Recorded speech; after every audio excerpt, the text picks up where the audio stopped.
Plus two commerce Onam exam തുടങ്ങുകയായി. ഓണം എക്സാമിന് ഏതൊക്കെ ചാപ്റ്റർ പഠിക്കണമെന്ന് പലർക്കും ഐഡിയ ഇല്ല. അതിനാണ് ഈ വീഡിയോ. നിങ്ങളുടെ സമയം ഒട്ടും വേസ്റ്റ് ആക്കാതെ വീഡിയോയിലേക്ക് പോവുകയാണ്. അതിനു മുമ്പ് ഒറ്റ കാര്യം കൂടി, ആരെങ്കിലും പഠിച്ചു തുടങ്ങാതിരിക്കുന്നുണ്ടെങ്കിൽ ഒന്നോർക്കുക, നിങ്ങൾ ഈ കളയുന്ന ഓരോ സെക്കൻഡ് ഓർത്ത് ഒരു ദിവസം നിങ്ങൾ വിഷമിക്കും. ഓക്കെ, നിങ്ങൾ ദയവ് ചെയ്ത് ഇത്രയും കാലം നിങ്ങൾ ഉഴപ്പി നടന്നതോ നിങ്ങളുടെ +1 റിസൾട്ടുകളോ ഇതൊക്കെ മറക്കുക. നിങ്ങളുടെ 100% ഫോക്കസ് ഓണം എക്സാമിലായിരിക്കണം. നിങ്ങൾ 0-യിലാണോ? പേടിക്കണ്ട. നിങ്ങൾ പകുതി എത്തിയേക്കോ? പേടിക്കണ്ട. ഞങ്ങൾ നിങ്ങളോട് സപ്പോർട്ടുണ്ട്. നിങ്ങൾ കറക്റ്റായി ഞങ്ങളുടെ ലൈവുകൾ കാണുക, ഞങ്ങളുടെ കൂടെ നിൽക്കുക, ഞങ്ങളുടെ ബാച്ചിൽ ജോയിൻ ചെയ്യുക. അങ്ങനെയൊക്കെ നിങ്ങൾക്ക് തിരിച്ചു വരവിന് ഒരു വലിയ സാധ്യതകളുണ്ട്. ഇംപ്രൂവ്മെന്റ് ഒക്കെ ഞങ്ങളുടെ ബാച്ചിൽ സൗജന്യമായി നൽകുന്നുണ്ട്. സോ നമുക്ക് നമ്മുടെ നേരെ പോർഷൻസിലോട്ട് കിടക്കാം. അക്കൗണ്ടൻസിക്ക് ഓണം എക്സാമിന് എന്ത് പഠിക്കണം? അക്കൗണ്ടൻസിക്ക് ഓണം എക്സാമിന് പാർട്ട്ണർഷിപ്പ് അക്കൗണ്ടിങ്ങിൽ നിന്നും ആദ്യത്തെ ചാപ്റ്ററായ ബേസിക് കോൺസെപ്റ്റും രണ്ടാമത്തെ ചാപ്റ്ററായ അഡ്മിഷനുമാണ് പഠിക്കേണ്ടത്. എന്നാൽ അഡ്മിഷൻ ഫുള്ളായിട്ടൊന്നും പഠിക്കേണ്ട കേട്ടോ. അഡ്മിഷന്റെ ഏകദേശം ഒരു പകുതി അഥവാ ട്രീറ്റ്മെന്റ് ഓഫ് ഗുഡ് വിൽ വരെയാണ്. ഒഫീഷ്യൽ സ്കീം ഓഫ് വർക്ക് പകരം അങ്ങനെയാണ്. ഏകദേശം ഒരു 1.5 ചാപ്റ്റർ എന്ന് പറയാം. ഓക്കെ, ഇനി കമ്പ്യൂട്ടറൈസ്ഡ് അക്കൗണ്ടിങ് എടുത്ത കുട്ടികളാണെങ്കിൽ അവർക്ക് ഇത് ഈ 2 chapter overview of computerised accounting സ്പ്രെഡ്ഷീറ്റും കൂടി ഉണ്ടാകുന്ന ഓർക്കണേ.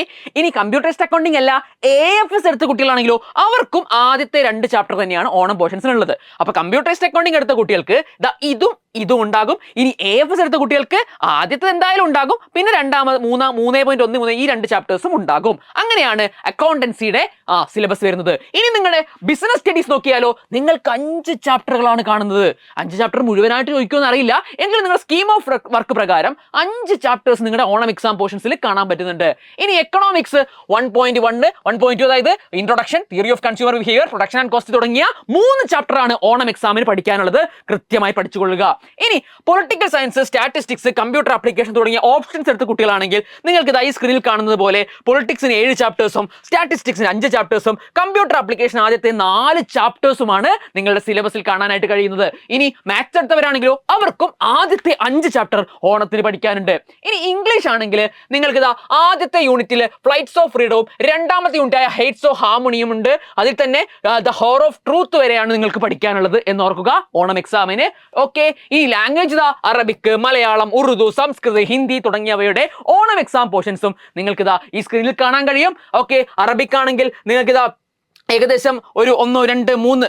ഓക്കെ, അപ്പൊ നിങ്ങൾ ഈ സിലബസോ പോർഷൻസോ ഒന്നും കണ്ട് ഞെട്ടണ്ട, ഇരുന്ന് പഠിച്ചോളുക.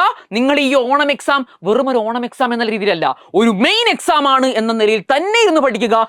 ഇനി പഠിച്ചാലും പബ്ലിക് എക്സാമിന്റെ സമയത്ത് വരെ ചില ആളുകൾ അല്ലെങ്കിൽ ചില ആൾക്കാർ തിരിച്ചു വരുന്നു, ഒരു കംബാക്ക് നടത്തുന്നു. അപ്പോഴല്ലേ വെറും 1, 2, 3 ചാപ്റ്റർ പഠിക്കാനുള്ള ഓണം എക്സാമിന് നിങ്ങൾക്ക് സുഖമായിട്ട് പറ്റുമെടാ. നിങ്ങൾ 0-യിൽ നിന്ന് തുടങ്ങുവാണെങ്കിൽ തന്നെയും നിങ്ങൾക്ക് നല്ല മാർക്ക് മേടിക്കാൻ പറ്റുമെന്നുള്ള കോൺഫിഡൻസോടെ ഇപ്പൊ തന്നെ ഈ മൊമെന്റിൽ തന്നെ പഠിച്ചു തുടങ്ങിക്കോളൂ. നമുക്ക് മറ്റൊരു വീഡിയോയിൽ കാണാം. അതുവരെ ബൈ.